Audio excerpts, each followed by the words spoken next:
Welcome to Tony Tone Barbecue. My name's Tony, and I've got some more real at-home barbecuing for you tips today. I'm about to get started on some pork ribs that I'm going to smoke, and I thought I would walk you through my entire grill prep process. This is going to be all the things that I normally do day in, day out to get ready to barbecue, smoke, do whatever I'm doing, and I'm going to share some of my tips and tricks that I have. Hopefully these are things you're going to find valuable that'll help make smoking and barbecuing easier for you in the future. So I hope you enjoy. If you do find this stuff valuable, appreciate that thumbs up. Also, don't forget to subscribe. I've got some more videos coming up, some things that just hopefully will make barbecuing for you easier, and so you're not going to want to miss that. So don't forget to hit that subscribe button. Thanks again for watching.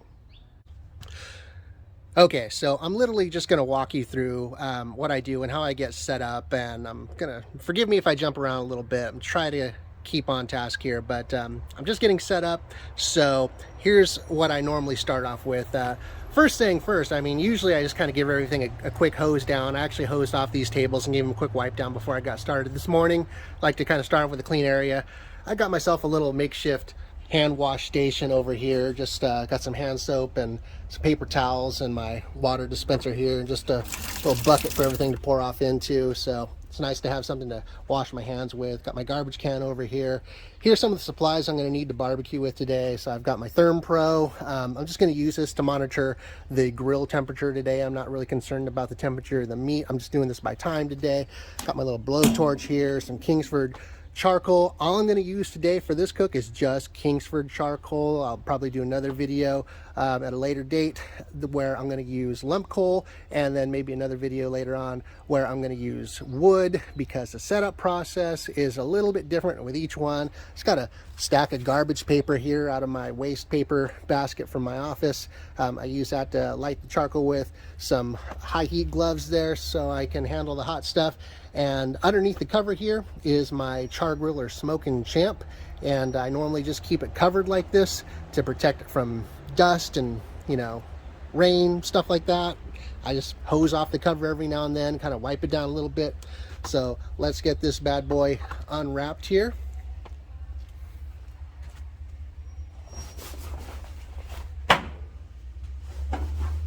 Actually use the same process to unwrap it every time, so that way it's easy to wrap it back up when I'm done. Do one side, and then roll it. And then that way when I go to wrap it back up, I just put it back like this and unroll it. Cover, good to go. Get that out of the way. All right, so when I'm done cooking, this is important. This is an important tip. When I'm done cooking, at the end of the day, I let everything cool off, and then I empty the ash pan, and I usually will vacuum out the leftover ashes out of the firebox there. And I'll usually spray down with a little bit of oil in the firebox there, and that's about it. So let me show you what that looks like. So first of all, the main cooking chamber, you'll notice if you look closely, you'll still see some grease and even a few little chunks of meat, sauce and stuff like that.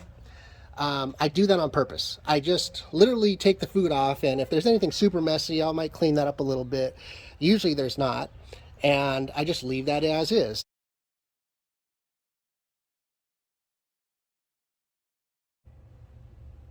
So I just finished a 6-hour cook on some ribs, and this is what my grill looks like. I just took the ribs off, and just got some sauce on there, some greasy racks there. Down there's that foil with, if you see that puddling down there, all that is rendered fat.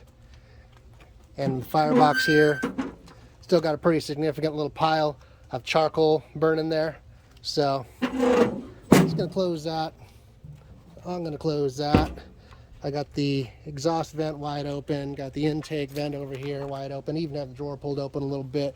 And I'm just gonna leave that just like that. And, tomorrow I will remove the aluminum foil, I will empty all the ash out of there, I will vacuum out any leftover ash that's in there that doesn't come out in the pan, give it a little wipe down on the outside here, and cover it up, and be good to go till the next cook.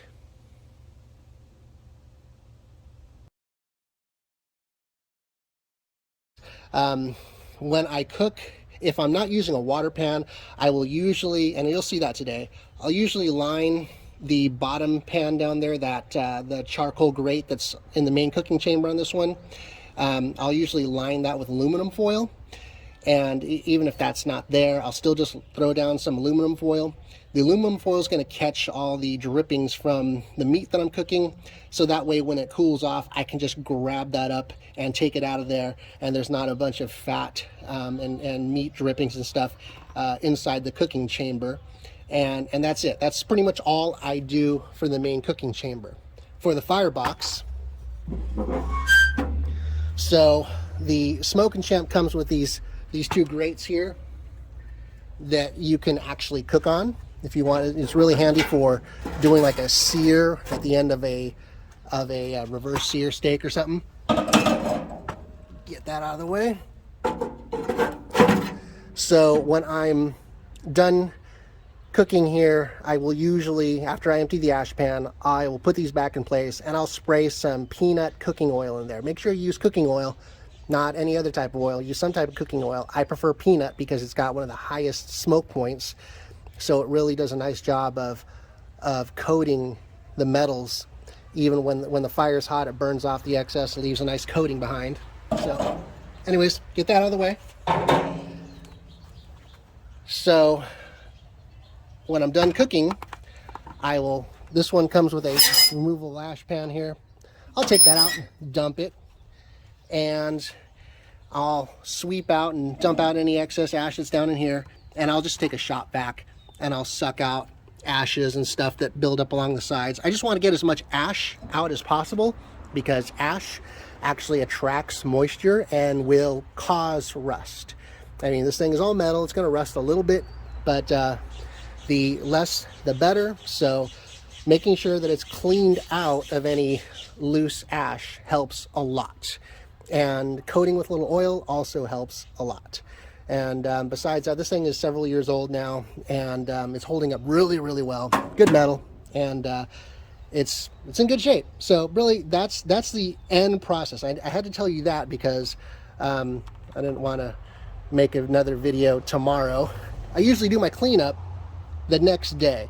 I'll just shut this down tonight and let it cool off, and tomorrow I'll come back and empty the ash and throw away the aluminum foil that's going to be inside there to catch the drippings, and that's it. Then I'll throw the cover on it, make sure the outside's clean, and throw the cover on it, and we're good to go until it's next time to cook.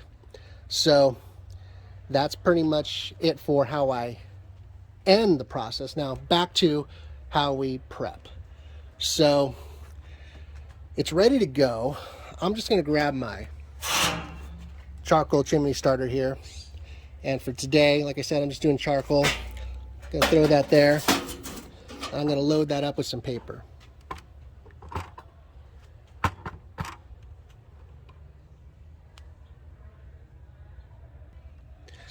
Okay, I've got my chimney starter loaded up with some paper, so I'm gonna flip that over.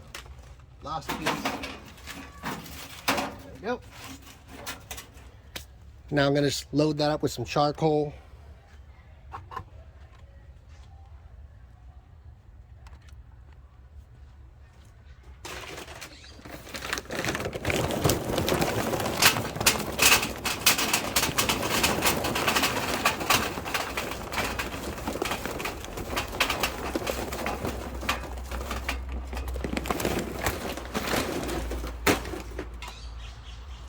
All right, I'm going to light that paper on fire, let that charcoal heat up.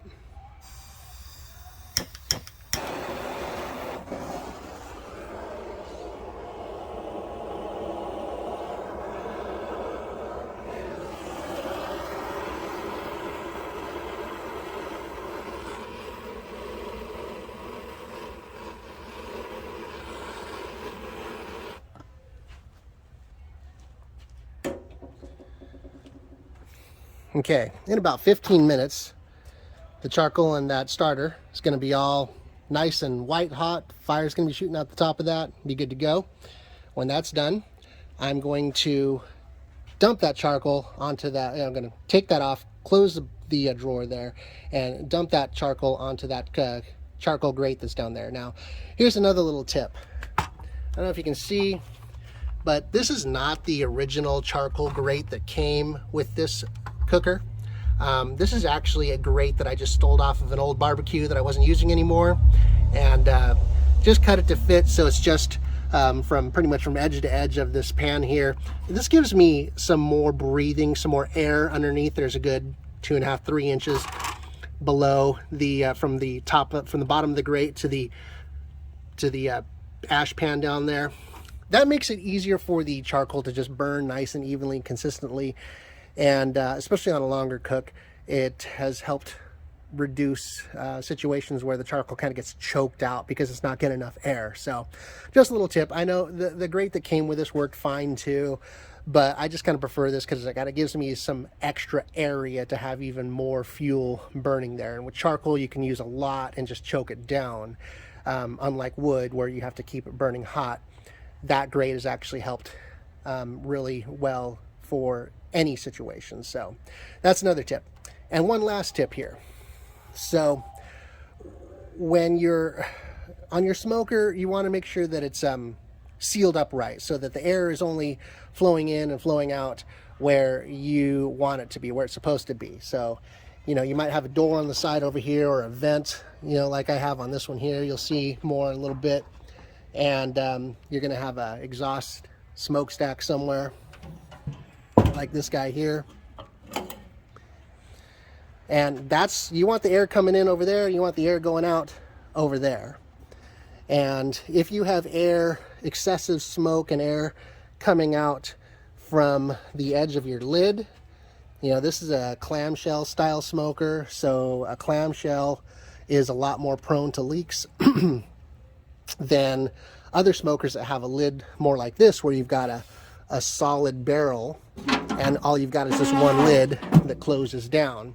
Either of these can leak air, but the clamshells tend to leak air a little bit more. So just a little tip here: get some smoker gasket, get some RTV high temp silicone, and apply anywhere where there's a gap, so that you prevent the smoke and the air from flowing out of places. I applied it here. Actually applied a couple layers of the smoker's gasket here, and then put a thick bead of RTV high temp silicone on the top here, so that way when the lid comes down,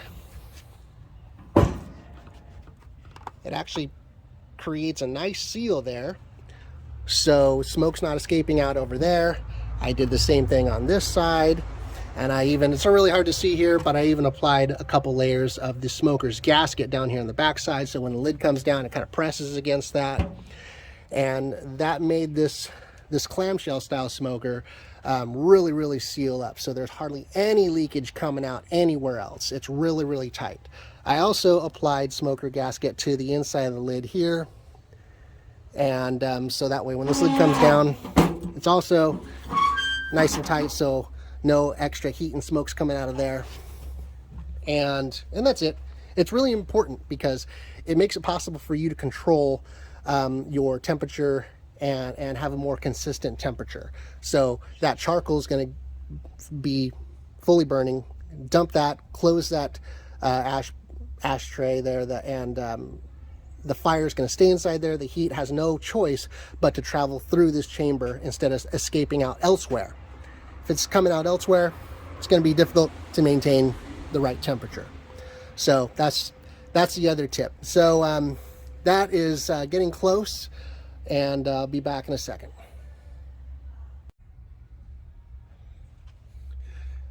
Okay, while that charcoal's lighting up, I'm going to go ahead and get the cooking chamber ready here. These grates out of the way.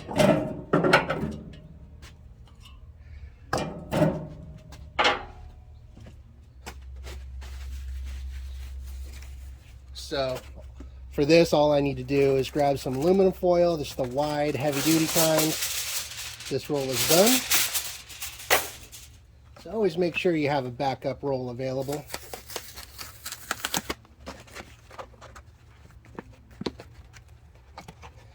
I always make sure I have 2 or 3 of these rolls ready to go.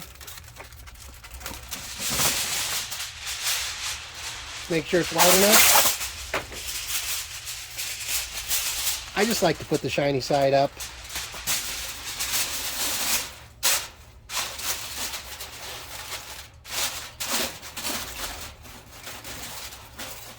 So I set that in there, making sure not to block the air opening here.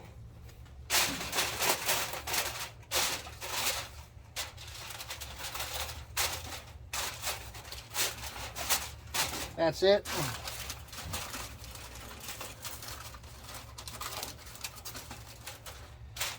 Okay, that way any grease that drips off the meat, it's going to land on that, and then tomorrow when I'm cleaning up, I'm just going to wrap all that up and be good to go.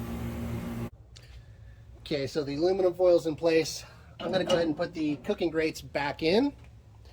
Now, earlier when I was talking about how I leave these dirty, I know maybe you might have thought, oh, that's gross. Well, they are going to get cleaned. That's important. Okay, here's how I'm going to clean it. When that charcoal is hot and ready to go, I'm going to put it in the firebox. I'm going to add even more charcoal to that pile because I want a big pile of charcoal. So that way it's going to cook a long time without needing more. And I'm going to close it all up, and I'm going to let this temperature in the cooking chamber rise really, really high. I want it over 400 degrees. And I'm going to let these grates get really, really hot. They're going to get, this cooking chamber is going to get so hot that these grates are actually going to start smoking. All the meat and oils and stuff that are stuck to this right now are going to start cooking off. When they start smoking, I'm actually going to take a wire brush. I'm going to scrape them nice and clean, and they're going to be nice, clean, hot, just like a cast iron pan would do. These are cast iron cooking grates, and that way they're sanitary and ready to go. Okay, so the charcoal is now hot enough that I can go ahead and add it to the firebox. So I'm going to put on my high heat gloves here.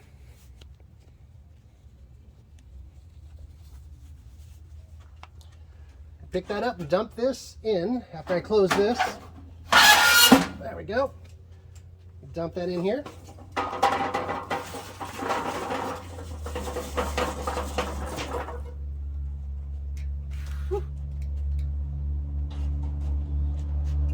All right. I'm going to use some tongs here just to rearrange it a little bit. I want most of the charcoal over to this side. I want to leave a little gap over here, and I kind of want to flatten it out a little bit because I'm going to add more charcoal.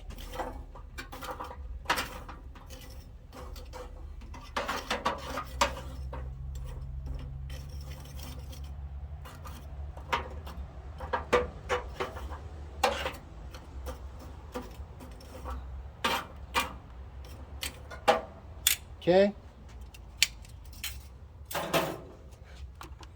So I've got charcoal loaded up in there, and I just want to make sure not to block the air intake vent over there.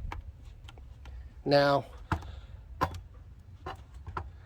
I like to use this little 2-gallon garden bucket to kind of help determine how much more charcoal I'm going to put in here. Dump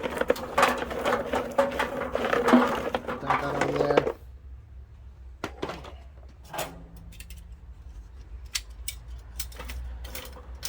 Rearrange it a little bit more so it's all the fresh charcoal I just threw in there is on top of all the burning charcoal. Now with a pile of charcoal like this that's getting plenty of oxygen, I'm not going to have any problem getting the temperature up to that 400 degrees that I want.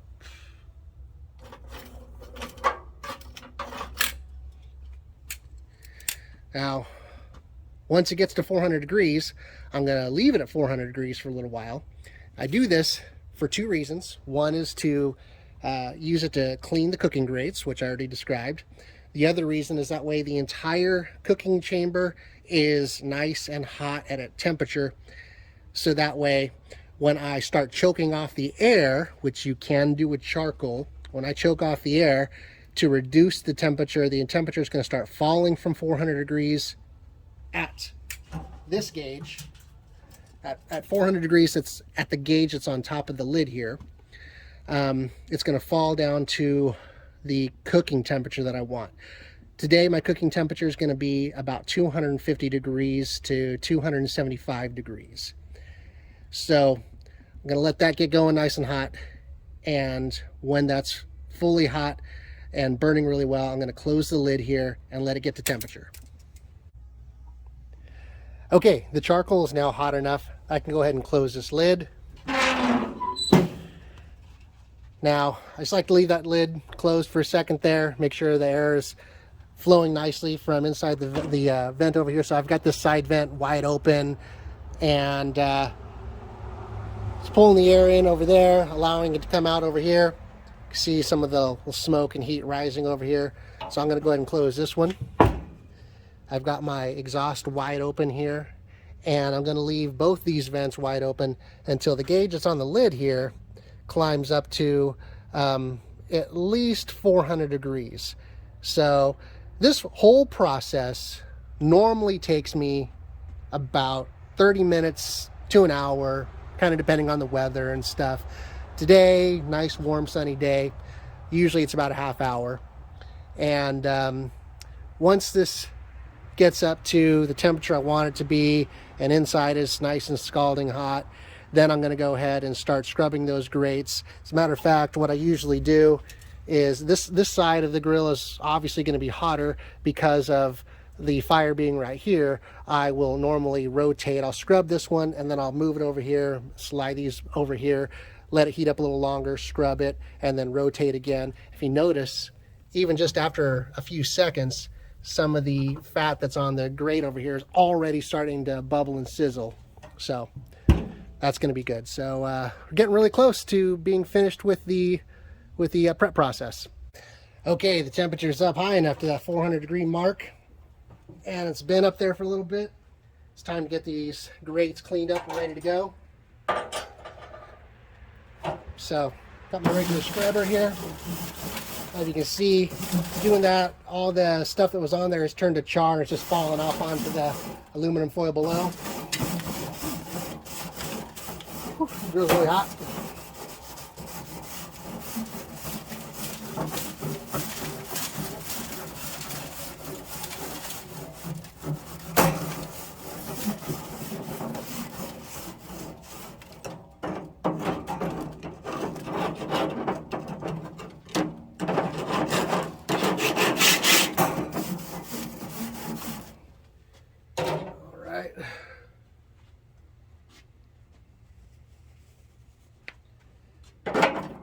Switcheroo here.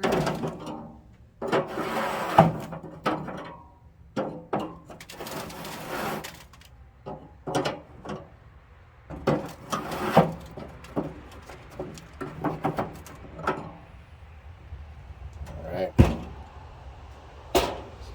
Gonna let that sit for a couple minutes. I'm gonna come back, going to scrub that one clean, rotate one more time. All right, let's do the next one.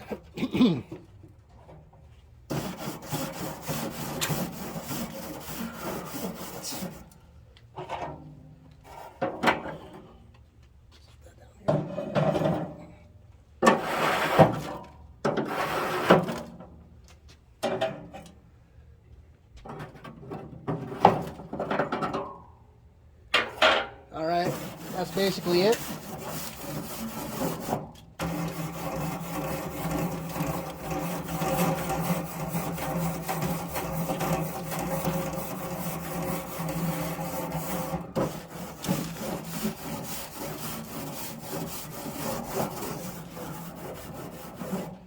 Okay, this grill is now hot and ready. All I got to do now is get the temperature down to the cooking range that I want. So to do that with the charcoal, I'm going to actually close off the air intake and get the charcoal to cool down a little bit. You can do that with charcoal. You can't do that with wood. If you try choking down logs of wood that are burning in there, all you're going to do is create a bunch of white smoke, and it's going to make your food taste bad. So you can see here, burning nice in there. Got a big pile of charcoal, a charcoal pile this big, and I did put the entire contents of that 2-gallon bucket in there. I just kind of stacked it up in a little pyramid with that much charcoal. It's going to put off a lot of heat, and it's going to be able to maintain temperature for probably about 3 to 4 hours. This cook, I'm going to be doing a 6-hour cook today. I might need to add charcoal one time. It just kind of depends. So the drawer here is fully closed, and I'm choking down the air over here way down to almost fully closed. And I'm going to choke down the air up here also. And I'm just going to give it a couple minutes now to make sure that I'm at the right temperature. One last little thing. I got my ThermPro.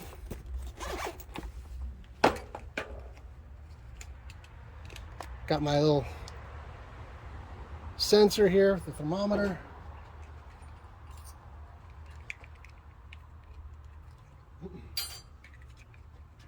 What I'm going to do is I'm going to put a thermometer on the grate itself.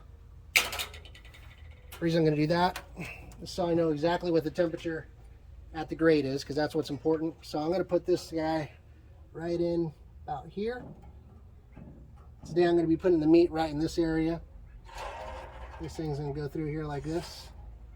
There we go. Let's move this over a couple. Let's put it right here. There we go. All right. Get right there. Plug this into here.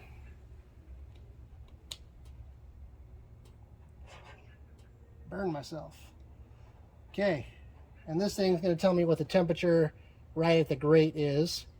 Right now it's saying 129 as it's coming up to temp.